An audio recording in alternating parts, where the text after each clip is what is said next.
Hello, I'm the Retro Rooster. In this new series, I'll analyse and give a unique point of view to the traditional portrayal and tropes associated with villains in movies, television and more by talking about a specific villain from popular culture. In this episode, we'll be looking at Jurgen Voller, the main antagonist of Indiana Jones and the Dial of Destiny, the fifth and final movie in the Indiana Jones franchise.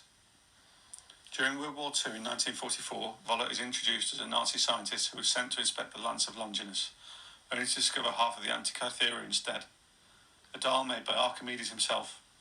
However, the scientist lost the half dial to an American archaeologist by the name of Indiana Jones and his friend Basil Shaw.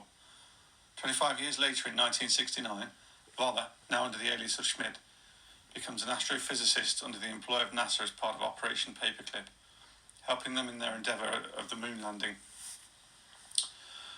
On the day of the Apollo 11 parade, Voller and his lackey Kleber retrieved the half-dial he lost years before from an older Jones with the help of his CIA superior Mason, only for him to be forced to track him down to Tangier, where the half-dial was being auctioned off by Shaw's daughter and Jones' goddaughter Helena.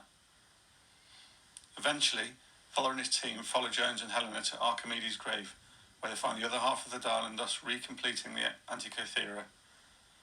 Voller then reveals his plans to go back in time to kill Hitler before World War II begins, so that he can take over the Nazi party and lead Germany into victory.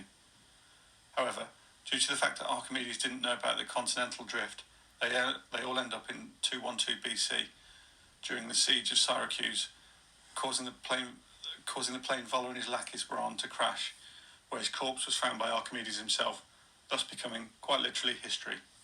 That concludes this week's episode of Villainology. This is the Retro Rooster saying goodbye.